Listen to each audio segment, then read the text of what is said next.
यरोमन अन्यंग हाशमिका। Hello everyone. दोस्तों, यूँ तो मैं आपको अक्सर कोरियन मूवीज के बारे में सजेशन देती हूँ कि वो कौन कौन सी मूवीज या वेब सीरीज हैं जिन्हें आपको किसी भी हाल में मिस नहीं करना चाहिए।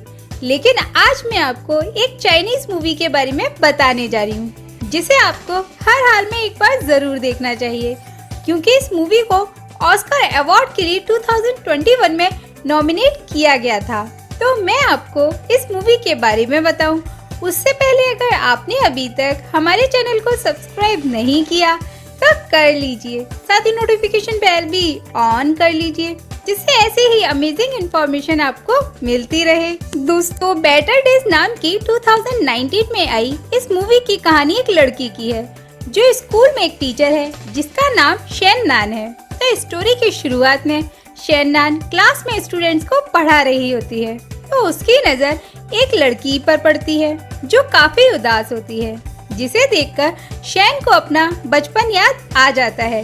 यानी यहाँ से शेन का पास्ट दिखाया जाता है, जहाँ वो अपने कॉलेज एंट्रेंस एग्जाम की प्रिपरेशन कर रही होती है कि अचानक पता चलता है कि एक लड़की ने स्कूल की छत से गिरकर अपनी जान दे दी है। लेकिन स्कूल के बच्चों में उस लड़की के लिए जरा सी भी सिंपैथी नहीं होती, बल्कि वो उस लड़की पर हंस रहे होते हैं और सोशल मीडिया पर अपलोड करने के लिए पिक्स ले रहे होते हैं। लेकिन शेन उस लड़की की बॉडी को अपनी जैकेट से कवर कर देती है। वहीं नेक्स्ट डे पुलिस आती है और उससे उस लड़की के बारे में पूछती है कि उसने सुसाइड क्यों की। लेकिन शेन सब जानते हुए भी उसे कुछ नहीं बताती, और जब वो क्लास में वापस जाती है तो किसी ने उसकी चेयर पर रेड कलर या कहें कि ब्लड रख दिया होता है, जिसे देखकर उसे याद आता है कि उसके फ्रेंड के साथ भी ऐसा ही किया जाता था। ये देखकर शेन कैंटीन में चली जाती है, जहां 3 लड़कियों का ग्रुप आता है और उसे परेशान करना शुरू कर देता है। तो यहाँ समझ आता है कि जिस लड़की ने सुसाइड किया था उसे बुली किया जाता था और इसे भी बुली किया जा रहा है। इधर शेन की मॉम काम की वजह से उसके साथ नहीं रहती और वो इनलीगल वर्क की वजह से हमेशा अंडरग्राउंड ही रहती हैं। तो रात को जब शेन जा रही होती है तो कुछ लड़के एक लड़के को मार रहे होते हैं, जिसे बचाने के लिए शेन पुलिस को कॉल करती है। इसलिए ये लड़के उसे भी पकड़ लेते हैं और शेन को मारना स्टार्ट कर देते हैं और कहते हैं कि बाय को किस करो।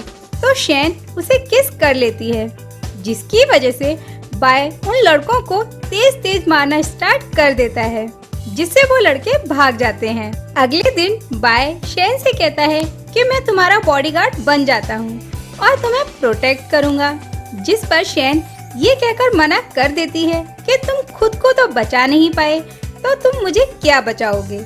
लेकिन शेन को नेक्स्ट डे स्कूल में फिर से बुली किया जाता है, जिससे परेशान होकर वो जा रही होती है। तो बाय वहाँ आ जाता है और वो उसे अपने घर ले जाता है, जहाँ बाय शेन से पूछता है कि क्या तुम मुझे पसंद करती हो, जिस पर शेन कहती है कि मैं एक गुंडे को कैसे पसंद कर सकती हूँ। ये सुनकर बाय उसे डरा देता है और वो वहाँ से घर चली जाती है। और जब नेक्स्ट डे वो स्कूल जाती है तो उसे फिर से स्कूल में लड़कियाँ परेशान करती हैं, जिससे तंग आकर वो पुलिस को सब बता देती है, जिसकी वजह से इन तीनों लड़कियों को 1 ईयर के लिए स्कूल से सस्पेंड कर दिया जाता है। जिसका बदला लेने के लिए ये तीनों लड़कियां शेन के घर जाती हैं, जिससे बचने के लिए शेन बाय के घर जाती है और उससे कहती है कि मेरी जान खतरे में है, तो क्या तुम मुझे प्रोटेक्ट करोगे। साथ ही कहती है कि मेरे पास तुम्हें देने के लिए पैसे नहीं है, जिसके लिए बाय तैयार हो जाता है। वहीं शेन भी अपनी जान बचाने के लिए बाय के घर रहने लगती है, जहां पता चलता है कि बाय जब 13 इयर्स का था उस टाइम उसके पेरेंट्स उसे अनाथ आश्रम में छोड़कर चले गए थे और शेन फर्स्ट लड़की है जिसने उसके हाल चाल के बारे में पूछा और धीरे धीरे ये काफी अच्छे दोस्त बन जाते हैं। लेकिन एक दिन बाय को पुलिस पकड़कर ले जाती है, जिसका फायदा उठाकर ये तीनों लड़कियां शेन पर अटैक कर देती हैं और तो और उसके कपड़े फाड़ देती हैं और बाल भी काट देती हैं।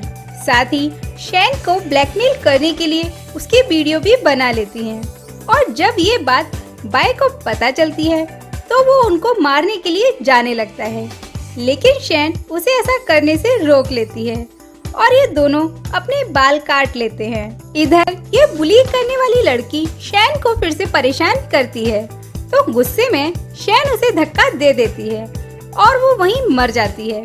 और शैन ये बात आकर बाय को बताती है, जिस पर बाय कहता है कि वो सब देख लेगा। यानी बाय उस लड़की की बॉडी को छुपा देता है। लेकिन जिस दिन शैन का एग्जाम होता है उस दिन पुलिस को उस लड़की की बॉडी मिल जाती है और पुलिस शैन को एग्जाम के बाद इन्वेस्टिगेशन के लिए ले जाती है। और जब ये बात बाय को पता चलती है तो वो उसे बचाने के लिए खुद को जानबूझ के फंसा देता है और पुलिस आकर बाय को पकड़ लेती है।